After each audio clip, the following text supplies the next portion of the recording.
Alam niyo ba ang mga pampasarap para sa pansit? Aba, kailangan malaman niyo na yon. Kaya abangan niyo po. Actually, ito na. Panoorin po natin ito.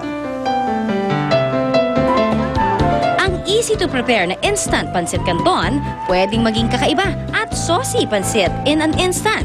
Paano? Etong ilang paraan. Una, instant pancit with vegetables and beef. Maghanda lang ng slices of beef at isa lang ito kasama ang mga ginayat na gulay tulad ng onion leeks, sayote at carrots. Ang noodles ito mas magiging espesyal dahil may dalawa itong sauce, ang squash sauce at light sauce. Wala akong makitang iba kundi ang sirloin. Sirloin fillet o kaya top round. Mas maganda kasi yon, mas firm yung laman at madali pang lutuin. Sunod naman, instant pancit with seafood. Ang bonggang recipe na ito ay may lamang dagat tulad ng pusit, tahong at fish fillet.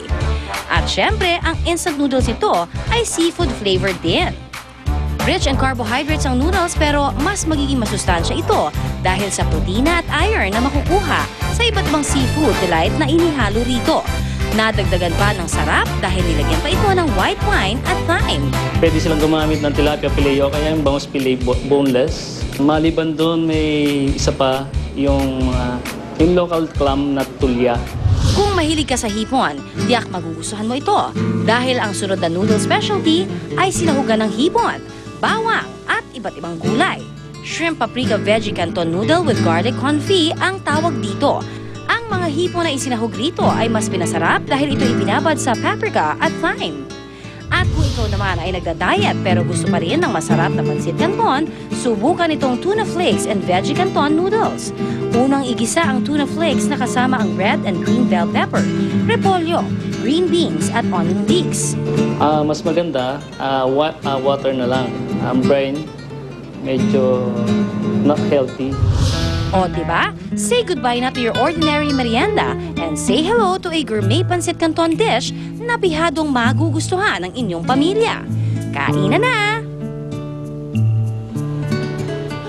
Hark the herald angels sing, glory to the newborn King.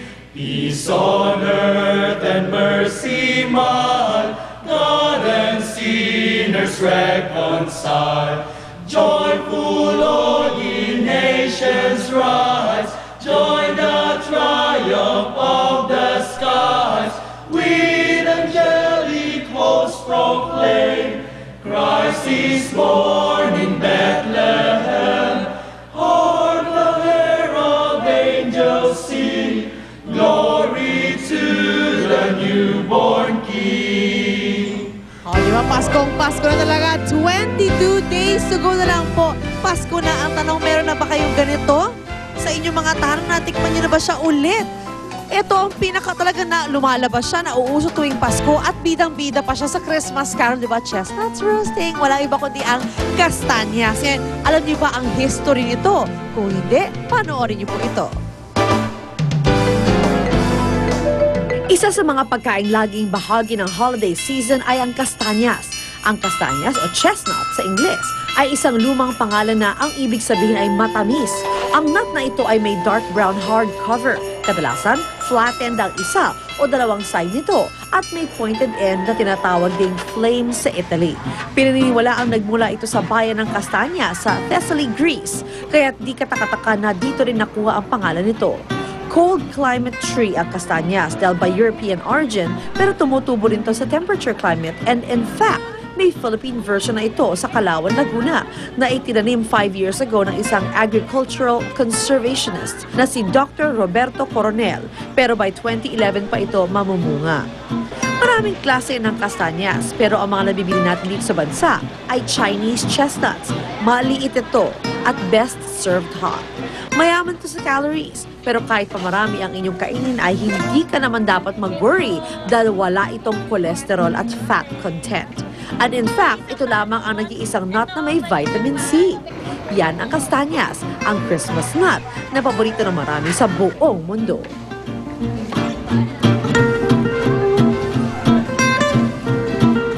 Tell me, who doesn't love kastanya? Sige I love- nga. Di ba? Ako naman kahit ano naman. Pero ako rin kahit ano kinakain ko. Pero tayo. iba talaga pag Pasko, di ba? Pag Yes. Pasko, alam mo agad na may magsusulputang kastanya. Correct. At least now we know the history. Okay, now, pag-usapan natin ang ibang recipe pa kasi hindi lang palang hinangat-ngat ang kastanya. Although it's the simplest and easiest. Na parang hinangat-ngat. mani. Yes. Oo. Hindi lang yun. Meron po siyang mga recipes na maaari yung gawin at para dyan kasama natin ating superstar kastanya sa Wow! soup maker. Wala iba kundi si Chef Shizaran Kardashian. Hi, Chefy! Hello? Hindi siya nakapagpapalay. Nagulat naman ako sa intro. Okay. So, ano mga kailangan natin aside from kastanyas na luto na dapat syempre? Oh. Okay, first kastanyas. Normally for Christmas ginagawa lang natin. Ginangat-ngat nga. Ginangat talaga for snacks habang nanonood TV. But we can make this as a soup or a dessert or even a topping sa pasta or even kahit anong gusto natin. Ooh. I'm It's like- looking forward to the dessert part, no? Pero sige, let's do the soup. Okay, first, we'll add some ginger. And then, para magkaroon ng body ng ating soup, lalagyan natin ng fish. Chicken. Ah, fish. Fish, yeah. Mali pa identity. Fish. Anong klaseng fish yan? Ito, plain ano na to, dory. You can use tilapia. Okay. For the fish, I suggest dapat, for the recipe soup, I suggest go for the fish. Kasi pag chicken or pork, ma-overpower yung lasa yan. So kailangan fish talaga. Kasi fish, kahit pa na-adapt niya yung lasa ng, di ba, Yeah. whatever's around it. And it's so good. Okay, so ang anong klase nga pala ng kastanyas ginagamit? What we have here in the Philippines is Chinese kastanyas, right? Yeah, rabbit Chinese. Like yung sinabi mo kanina, sa Europe. Yes.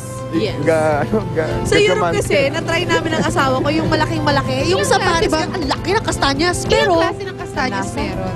ay, ano, di ko alam. We have to research that. Varieties Marami. for kastanyas. Pero syempre, normally dito na sa... Ito yung nasanay talaga tayo. Oo. Yan yung kinalakihan natin. Alam mo mga Chinese lagi ini-import tayo. Okay, bakit may buhangin nga pala? Yun ang- Pag niluluto. Oo, kasi kanina pa ako nakatingin. Bakit may buhangin? Alam, before nung bata, akala ko yan yung mga maliliit pang kastanyas hindi pa luto. Akala ko Ano yung naman yun ang popcorn? Yung panlasa. popcorn, di ba? Isipin parang okay, maliliit. Pero of course, kaya nilagyan ng buhangin para yung init isa ma-distribute ng evenly. Evenly Kasi pag walang distributed. buhangin yan, ang mangyayari sa kastanyas, puputok. Uy! Para magiging popcorn niya.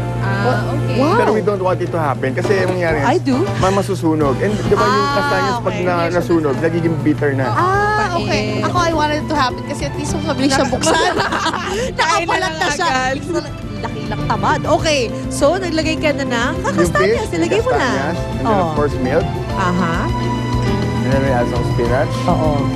And of course the color and some broth.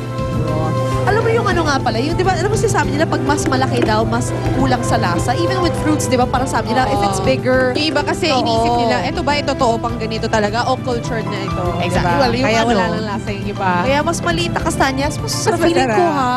Kasi we've tasted the one that, wala siyang lasa talaga. Sabi ng asawa ko, mas gusto niya yung mga kastanyas maliliit. natin sa Dito. Pilipinas. Yes, sweet talaga. Sweeter, tastier, more delicious. O, di ba? At anong ginawa mo? And then nung naluto na yung fish yung kastanyas, nag-puree lang tayo. Okay. And then we're going to add more milk, Aha. Fresh milk lang yan, no? fresh milk, and then finish it with cream. Cream. Anong klaseng cream? All-purpose cream lang. Hindi Or sour cookies. cream, ha? No, it's not Huwag sour. kayo magsa-sour cream. Gaano katagal bago Ooh. maluto yung kastanyas na Good. ganyan? Yung ganitong or yung sa soup. Yung ganito. Kastanyas, siguro to take less than an hour. Less than Matagal talaga? yun, Eh kasi matagal. ito luto na yung Ito kastanyas, luto na diba? yung Babalat Ngayon, pag lang. hindi high-tech yung taga-benta, kawawa siya. Kasi Kailangan isang oras siya maghalo gano'n ng doon, di ba? Halo lang ng halo. Kaya mabuti yung may ganyan. Tsaka mas even, I think, in distribution ng heat nga niyan if it's like that, electric. Okay. So, So simmer na lang natin and then that's it. That's it. We can serve it na right away. ooh, alright. And kaya ba tayo may rice dito? Para mamaya tayo Hinahanda niyo naman para sa aming mga gutom lagi dito sa Kaning lamig yan. I May really order ni Luan, appreciate iba yan. it. Yung mga, Order ko daw yan, iba daw yan. Ah, talaga? Iba daw yan, iba Oh, yan. order Order iba ni Luan yan. yan. Pero mahiling niya sa loob eh. Si Pia humihingi na raw ng kastanya soup eh. Uy nga pala, Happy Fiesta, Buna Lejos, Indang, Cavite. Happy Fiesta! Alrighty, ngayon lipat na po tayo kina Pia and Rhea. Kastanyas. Uy, sarap. Yeah. Wow, pengi naman. Tirhan nyo kami, ha? Dito na. Pero ito mga kapuso, we've got more Christmas gimmicks. Ito po ang tiyak na inaabangan ng mga shopaholic, ang Super Sale Bazaar ng isang mall sa Mandaluyong City. At eto na, bagsak presyo raw ang mga super brands doon. Ano-ano kayang mabibili natin? Eto na tiyahatid sa atin ni Maring Susan. Go, Susan! Kumars! Okay, good morning po muli mga kapuso. Ngayon, dito ho tayo dito sa bazaar. Nakabubukas lamang today. Actually, ngayon pa lang ho siya magbubukas. Nauna na kami pumunta rito. From 10 a.m. to 12 midnight. At ang isang maganda ho dito, yung mga branded products ho dito ay mabibili nyo ng 70% off yung kanilang original price. Mula ho sa damit, sapatos, pagkain, may mga laruan, may mga pangregalo ho para Christmas, no? So, mag-open ho sila from today hanggang sa Sunday. So may opportunity na ho kayo na makapunta rito at makapamili ng mga gusto ninyong panregalo. So ito ay ilan sa mga unique na makikita nyo dito at pwede nyo bilhin. Ito, gaya ho nito, jewelry box. Akala mo ay sofa. Ayan. Meron silang isdang inilagay sa bote. Ayan. Meron silang pusang, ayan, gumagalaw. Ha? Ito ho'y maliit na to. Akala nyo napakaliit na gamit lang. Pero ito pala ho ay hindi ko mabuksa. Ito ay bag. Ayan, ha? Pwede nyo ilagay pagka marami kayong dalahin. Dito nyo lang ilalagay. Ito, waterproof bag. Ito. At kung may mga alaga kayong mga hayop, bakala nyo ba ang nagpapasko mga tao lang? Pati ho ang mga hayop. Kita nyo naman, dinamitan ho ito ni Shane. Oh. Ayan. Para na siya sa Santa Claus. Ayan. Meron sila mga ganun mga relo na pwedeng ipangregalo sa inyong mga pamangkin. Sa mga inaanak, napapalitan daw yung bracelet niya, di ba? So, ang pwede yata naman humingi ng discount dito pag marami kayong bibilhin. Magbabalik po kami mula rito sa Mandaluyong. Back to studio muna tayo.